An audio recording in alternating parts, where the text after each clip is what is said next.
we're thinking about that. The best teams in the world aren't the best because of the right resumes or the right Ivy League education or the right background or what family they come from, or even standardized testing for that matter in our education system. The best teams in the world are the best because we've fostered that chemistry amongst all of the individuals.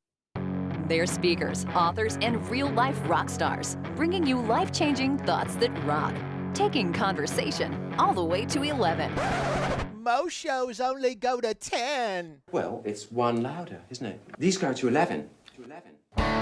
This is Thoughts That Rock. Now, here are your hosts, Jim Knight and Brant Menswar. Most shows only go to 10, but this one goes to 11. It is your favorite podcast, Thoughts That Rock, with Jim Knight and Brant Menswar. We had a professional record that. You Oh, don't have did to we? do that part. Damn. Yes. Damn. In fact, we spent money so that you wouldn't have I to wouldn't do have that part. but sometimes I just like saying our names. Yeah. Someone has to. That doesn't sound weird and vain at all. Look, we have a podcast where we give people advice. Sometimes people listen and it's life-changing. Other times they don't, and we are not responsible. I'm just going to say right now, right out of the gate, I noticed that a second person downloaded an episode from the Congo. Well, you know, when people are struggling in the Congo, they know where to go. Thoughts That Rock. Thoughts That Rock, baby. That's so weird. So we had a great discussion with our good friend, longtime friend, Yes. Shannon McKain. Mhm. You know what the deal is here. We're not really focusing on the guest. We were focusing on the topic, but it is fun when you have a fun person on there as well. And it just sort of the stars were aligned. We were talking about how to create team chemistry. And as you know, in the interview, it's not necessarily just business, just teams in general. And Shannon was fantastic. What you're going to find out is she is a speaker, focuses on building teams and employee engagement and improving workplace culture. She's been featured on pretty much all the major networks, ABC, Yes. CBS, NBC, even Nickelodeon, which Yes. I know you have some experience with. I've been featured on Nickelodeon myself. Yes, you have. As the high school bully, Ben. Yes. In what show? What was the name of the show? The name of that show was Welcome Freshmen. Yes. But we're focusing on Shannon right now. Let's don't make this all about you. Damn it. Fine. Yes. Shannon is also a former NFL cheerleader. She was with the Kansas City Chiefs, and she was also an executive recruiter. So she takes all of that background and positions all of that stuff in her keynote speeches. And man, we're fortunate to have her spend a little bit of time. And again, we just had a lot of fun with her. The real triple threat. Enjoy our conversation with our friend Shannon. Rock on. Rock on. Ladies and gentlemen, Shannon McKain. There she is. Hey guys, it's so good to see you. It's good to see you too. It's been a minute. I think the last time I saw you, we were scrounging, trying to find a place to eat in Dallas, wasn't it? Or something. It was so. Yes, you were in town. Yeah. And it was so good to see you. But yeah, that does feel like it was a while ago. Well, listen, we are incredibly thankful that you take a few minutes. We know how busy you are, still celebrating your football win from last year, unfortunately, for those of us who don't want to see that happen, but she's still celebrating. That's okay. She might be celebrating for many years. Yes. So Well, let's not go too far. She, as you've heard in the intro, how amazing she is. We're lucky to have her. She's going to share with us today how to create team chemistry. And so we don't want to beat around the bush. We want to get to the good stuff. So tell us, what is your first thought that rocks around creating team chemistry? Yeah. And I think it's really simple. We just have to change our mindset about the individuals we're hiring. Tell me more about that. What do you mean? Yeah. So, after I was cheering in the National Football League, and then when I went into corporate America, I worked in HR and recruiting. And over the last 20 years of my life of working professionally, I have seen time and time and time again where hiring managers or folks in HR will just, throw a job description up and just assume that they're going to get the right people. And for far too long in corporate America, we have really focused on the wrong things. We've focused on, do the words on the resume match what's in the job description? Does the applicant or the candidate have a very specific skill set to put into that role within our company? But we need to change the way that we're thinking about that. The best teams in the world aren't the best because of the right resumes or the right Ivy League education or the right background or what family they come from, or even standardized testing for that matter in our education system. The best teams in the world are the best because we've fostered that chemistry amongst all of the individuals. And how do you do that? I mean, I guess I'm with you. I totally believe that. And I used to teach a lot of interviewing classes, like having interview guides and doing multiple interviews with different managers so that at least you get different perspectives. I think when I think about team chemistry, you make a great point. But for me, I'm so nervous about, how do you know they make it through the interview, they get hired? How can you tell if they're contributing in a great way, or at least you think they're going to? Yeah, absolutely. And you bring up a really great point. 20 years ago when I first got into this line of work, we weren't really using any kind of metrics outside of just resume and job description. But Yeah. today we have so many tools at our disposal to really get a read on someone's personality or their types of decision making skills, or what their character looks like outside of just showing up for the interview on time. And so I'm a huge advocate for us to really lean into a lot of those science-based applications to be able to get a better read on individuals. And here's an example for you. So one of my favorite clients is back in Kansas City. I'm based in Dallas now, but I was born and raised in Kansas City with my world champion Kansas City Chiefs. There we go. There we go. But yeah, outside of my speaking engagements, I do a lot of consulting work for small to medium sized businesses and companies around the country. And one of my favorite clients is based in Kansas City. He's about 20 to 25 folks now today. And when he first came to me as he was building his business, he said the exact same thing. Hey, I need to hire people and I need to hire the right people. And he handed me a couple of job descriptions that he had created. But again, his approach was completely wrong. He was thinking, I need to look for this type of resume or this type of background and experience. And once we were able to reframe his thought process with, okay, let's take a look at what your values are. Let's take a look at what you want the company values to be. And then let's take a look at some kind of a measurement system that says, where do you want your employees to fall in line with those sorts of values that you have and what your expectations are out of folks. And then once we were able to really dive into all of that and put some information on paper, then we were able to reframe the way we went about the hiring process and found that we were hiring the right people because of character or personality, not because of a particular skill set. We can teach job skills all day long, but what we can't teach are those values that line up with everyone in the organization. I defer to Mr. Values over here. We were just talking about some of this stuff, right? Yeah, completely. One of my favorite recruitment videos from a company is SodaStream. It's great. And they have this phenomenal video that sort of goes through their company values, but they do it in a really fun, outgoing way. And they're basically saying in this video, if these things line up with you, there's a good chance you're going to enjoy working here. Yeah. But trust me, you watch that 2-3 minute video, for sure whether or not this is a culture that you want to be in or not. So it really almost does them a favor by dissuading people who go, that's too kitschy. I don't like that. I want something more serious or whatever that might be. But by putting it out there, they really are giving people an opportunity to match and connect values, right? That's my things. I want people to connect personal values with organizational values. But that doesn't happen on accident. It happens with deliberate attention. And so the first thing that has to happen is You have to have a set of values that people can see and know what they need to connect to. And so I understand and agree with you 100% on that. It's interesting. Do you find that a lot of the companies that you work with, especially the small to mid-sized companies, that they actually don't do a great job at professing what really matters to them?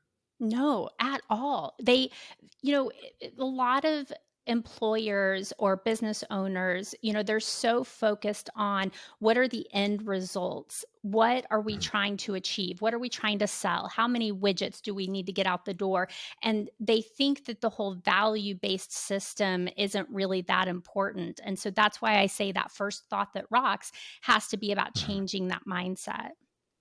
Yeah, I love that. I think about, just a couple sports analogies since we're already there. I think about some of these college coaches like Nick Saban, you Yeah. talk about quite a bit, or Yeah. Bobby Bowden with Florida State. These guys, they are on record saying they don't look for people to fill the position. They're just looking for great people. They hire phenomenal talent. And what you'll see is a lot of times they they bring on board and recruit quarterbacks, wide receivers, running backs, cornerbacks, and then they just put them wherever it makes sense. And that's why you might have tons of people that are massively talented, and a third of them may have been high school quarterbacks, but somebody saw something in them and said, I'll figure out where to put them, to the point that you were making earlier, Shannon, that you can train to the skill as long as you've got the right person. Now, in our world, in corporate America, we're talking about personalities. And I'm still a big fan. I think you hire the personality and you can train for the skill. I think you can pretty much almost train just about everybody. When you talk about changing the mindset, is that also part of it, that you just look for phenomenal, great people and we'll find a home for them? They've got a seat on the bus somewhere. 1,000,000%. And I do want to reference a sports speech, one of my all time favorite speeches, 2015, the Kansas City Royals. And as you maybe know about some of our legacy and history in Kansas City, we didn't win for a very long time across the board in all of our professional teams. But then in 2014, 2015, something really magical happened in our little town, Kansas City, MLB, Kansas City Royals.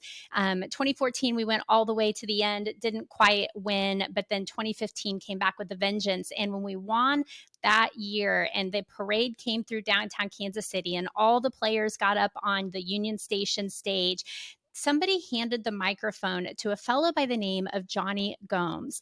And I very distinctly remember this moment because we were all invested. I mean, we knew every single player, we knew all the starting pitcher stats, we knew every single angle, except for this one particular fella. I don't remember him because he wasn't necessarily a starter, but he is known around the league for being an incredibly synergistic guy that brings the entire locker room together. And so when they handed in the microphone, he very clearly said, "Did we have the MVP of the entire league on our team this year?" And he looks around and he says, "Nope, not on our team." "Did we have Cy Young winner of the year on our team this year?" He looks around and says, "Nope, beat that guy too." "Did we have rookie of the entire league on our team?" "We beat that guy too." And then he drops the mic, says some colorful language, but he's so right. Like, you don't necessarily have to have the best resumes, the best backgrounds, the best educations, but if you can find the right people, then you can put them in those right seats. You had mentioned with the personality assessments, maybe somebody fills out the assessment, congruent and true to who they are, and maybe they're in the wrong role, or maybe they have the wrong career path that is most suitable for their type of personality. And I've seen that several times where I've then picked up the phone and I've called that applicant back and I've said, "Hey, your natural leaning tendencies and your personality would be a much better fit in this way." And then we have that conversation and it opens up a whole new world of just something incredible for folks. I think that little sidebar conversation here, I think that is where the NFL failed Tim Tebow. I think that, for all of to sort of go to the point of what we're talking about here was a guy who had just won, no matter what level he was at, all the way through college. All he did was win. And he gets to the NFL and it just became about skills. And it wasn't that he wasn't skilled. It wasn't that, it's just he didn't fit the exact mold that somebody thought needed to happen. And I look now at someone like your quarterback who throws sidearm, who doesn't have maybe the absolute best release that you should have, yet he's winning. And he is sort of infecting that culture of the organization and the city in such a great way, that they now expect to win every single year. And I just, it bums me out because I feel like they all they saw was the circus that followed him around, instead of the really great quality human that existed, that is what you really want to build a culture around. Like, that's what it's about. And look at all the stuff he's done off. And listen, I sound like I'm a huge Tim Tebow fan. I'm really not, but he is, yes.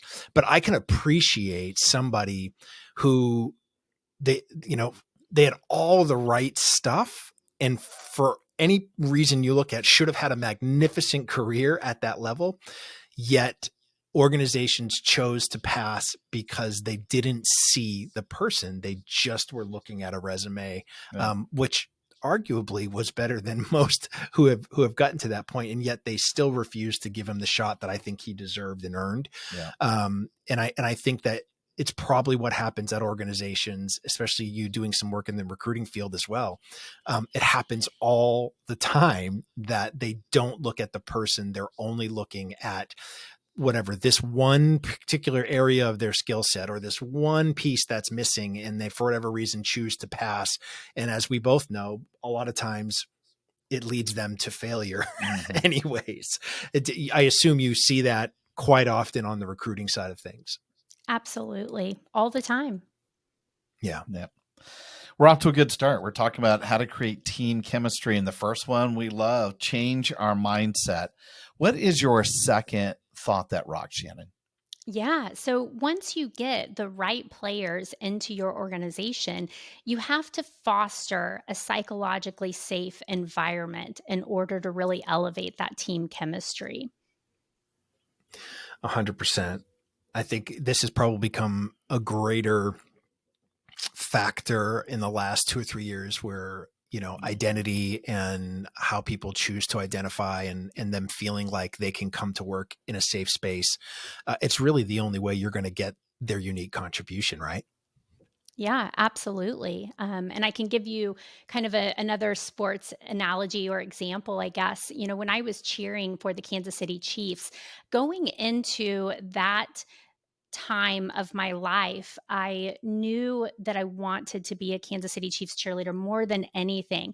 But I also knew that because I didn't have the opportunity to grow up in cheer and dance classes, that I was kind of behind the curve in terms of the applicants or candidates that were vying for those 33 positions. And so when I did eventually get to make the team, I knew that I needed to leverage and play up like other parts of who I am and what I bring to the table in order to kind of like offset, maybe I wasn't as talented of a cheerleader or dancer, but yet, I was really great in these other areas. But the point that I want to make about this is that I feel very strongly that my particular coach for the cheerleading team, but also everyone within the Kansas City Chiefs organization, were really great about trying to foster an environment that allowed for everybody to want to play, want to speak up, want to contribute in a way, even if they knew that maybe they weren't the A player or they weren't the best in one particular skill set. And very specifically, I remember my first year of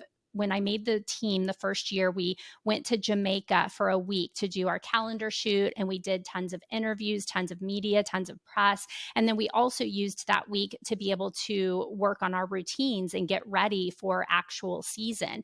And I remember we were working on a couple of different combinations for our junior program.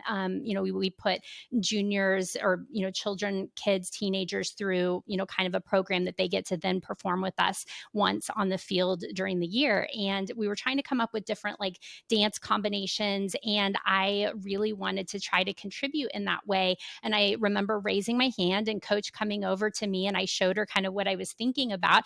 And she was so wonderful with me to say, that isn't quite what we're looking for, but I love where you're going with that. Keep working on it and show me, maybe another combination, in a couple of days or something. And instead of tearing me down and telling me that, it was awful or it was terrible, we didn't end up using it. I mean, I'll be honest with you, Yeah.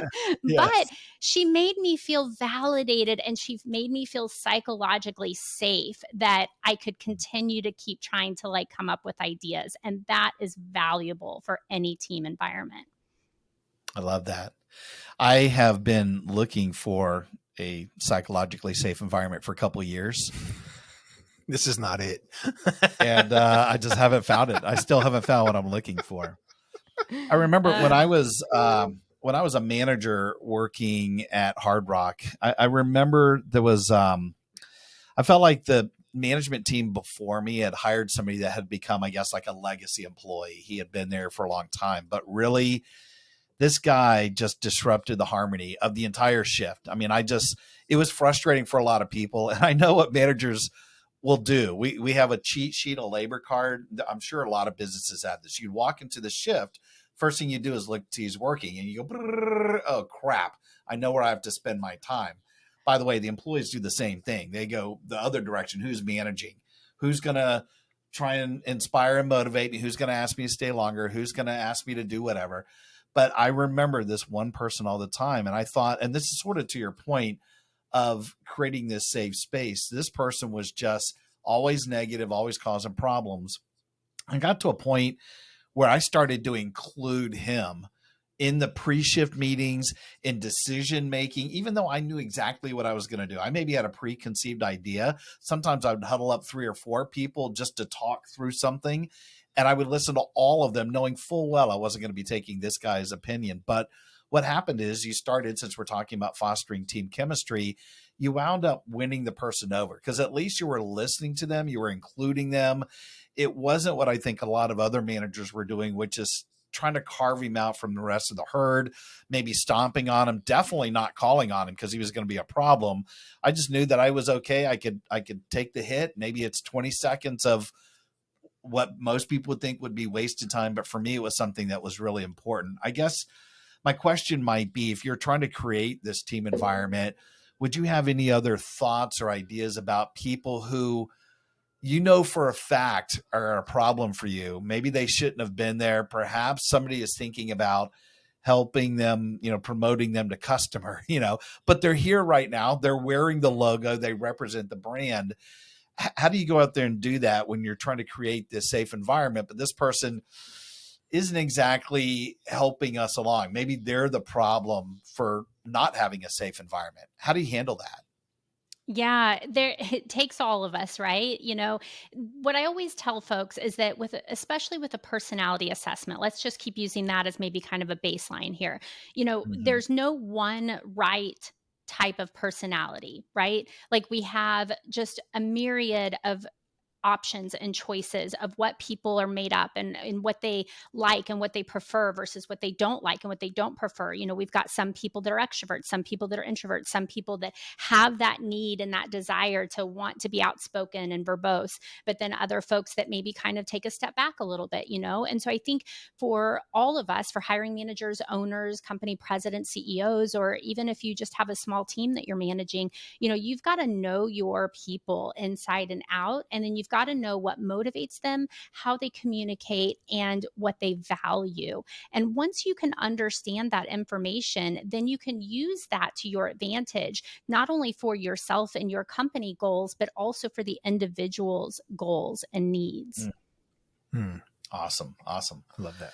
Shannon, tell us, what is your third thought that rocks?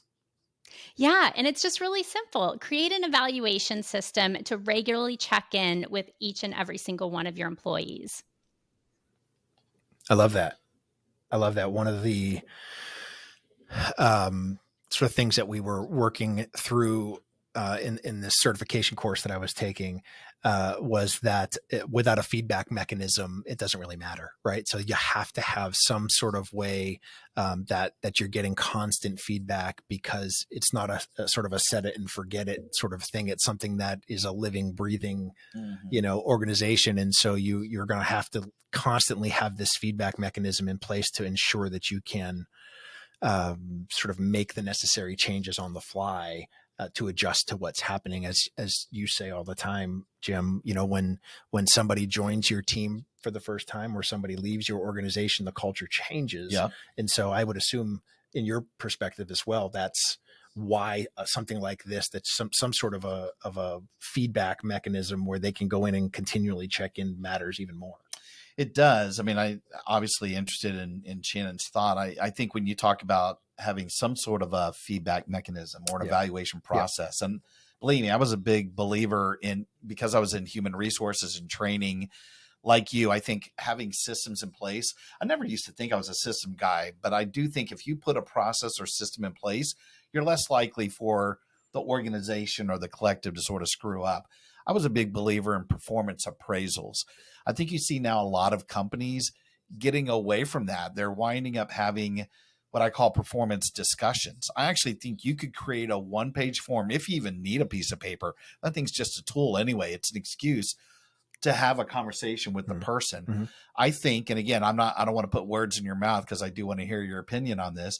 I think you could create a process in a 10, 15-minute conversation, maybe using a piece of paper to find out where they are having a conversation. Because when my boss is talking to me on a regular basis, I'm crystal clear as exactly what it is that guy or that girl wants. I mean, I can charge up the hill and not have to question it because we've been talking about it, versus what I think a lot of companies do. They're just having one conversation a year because, HR told me to fill out the form, to go in the file, to get more money. I don't, it doesn't have anything to do with that. I just want to make sure we're all headed toward true north, right? But what would you say? What would be an example of how you can create an evaluation process so that you can get to every employee and make sure we're on the right page, right? Yeah, absolutely. And I think the bare bones minimum here is let's put the human element back into, our humans that are working together in the workplace. We've again, we've for far too long we've been focused on standardized testing or certain evaluation techniques with interviews, or, again, what the resume looks like. But instead, if we can just really try to understand each of our employees and do just regular check-ins with them, and knowing what they value and what motivates them, because then that is what you can lean into. I had mentioned earlier that, let's just give something as simple of an example as extroverts versus introverts. Maybe an extrovert has the need to speak up a lot and contribute a lot, versus an introvert maybe doesn't have that same kind of natural leaning tendency. And so maybe we're not checking in with our introverts as much as we probably need to make sure, how are you doing? Do you feel like you're contributing? Do you feel like you're, an integral member of the team? And so there's no one right way. You mentioned, the once a year, evaluation because HR told me to do so. Yeah, there's no one right way, and I think every company or every hiring manager needs to assess for themselves what is going to be the greatest system in place for you and your team. And then let's make sure that we stick to that and implement it. I think a lot of times we fall away from some of those ideas as well, because again, we get focused in the weeds. We think about how many widgets are we selling this week? Are we behind on those goals? But yet we've got to put that human element back into humanity. I almost think you don't, you can almost never over communicate. I think the more that you can listen, but also help people stay on the straight and narrow. I mean, you're right. I do love your idea of, when I talk about culture and talk about it changes every time somebody comes or goes, you put something into place. We called it a REX meeting. It was actually an acronym for reality versus expectations. You find a certain period of time, which I don't want to tell lies out of school, but I think it was a Gallup organization that had done, they're the granddaddy of all survey companies. They had done so much work with organizations that they found that around the 90-day mark, so it's 3 months in, is about the time that people start to think, I don't really want to work here. That's when they start to hedge. Maybe I need to bolt. So we would try and figure out when that is, maybe not right at 90 days, maybe it's around the 60, 70 day mark before they start thinking like that, and ask them, is it exactly like we said it was going to be in the orientation?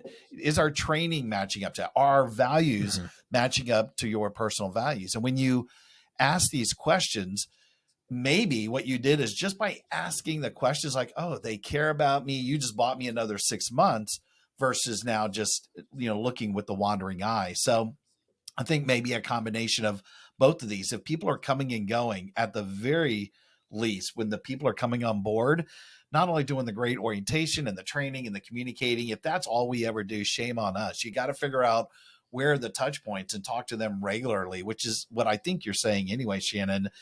Create that evaluation process so that people feel seen and heard. That's not the only reason to get them to stick around, but they feel engaged because you're asking me, right?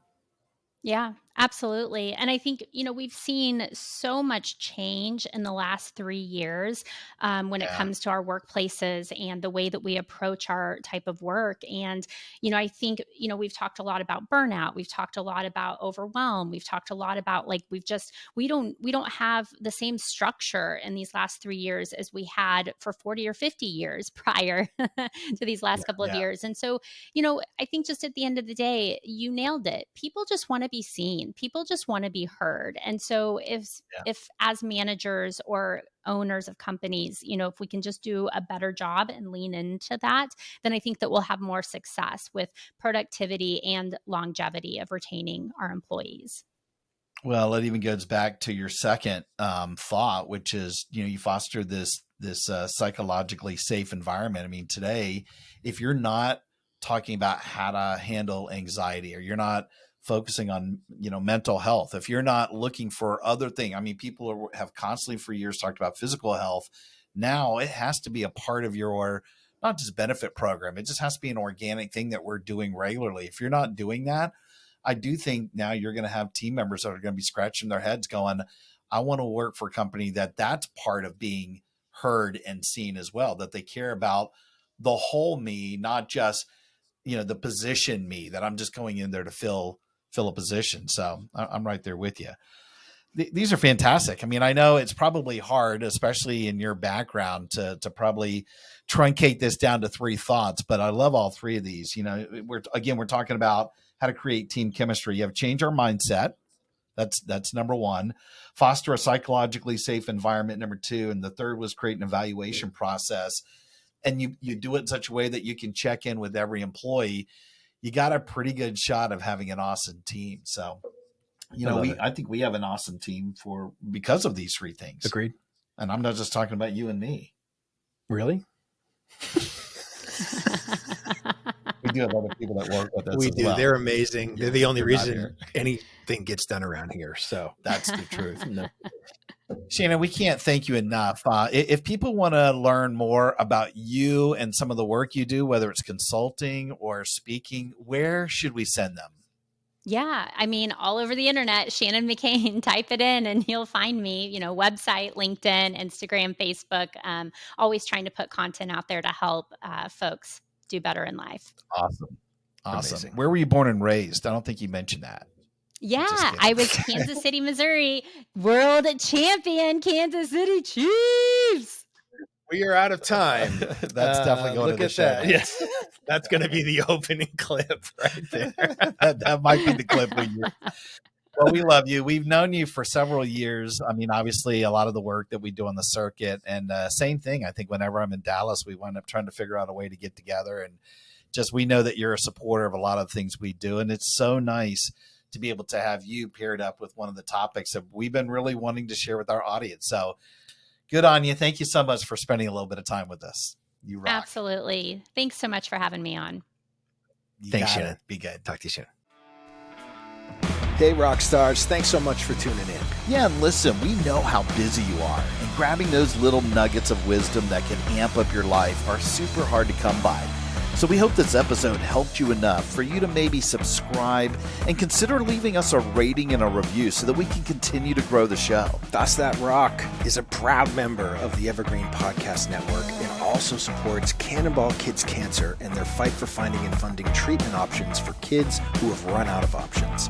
They're amazing. Their work is incredible. To learn more, please go to cannonballkidscancer.org. Finally, if you're interested in having Brant or Jim or both of us speak at your event, whether as a virtual webinar or an in-person conference keynote or mastermind, contact us directly at thoughtsthatrock.com. Until next time, Rock on!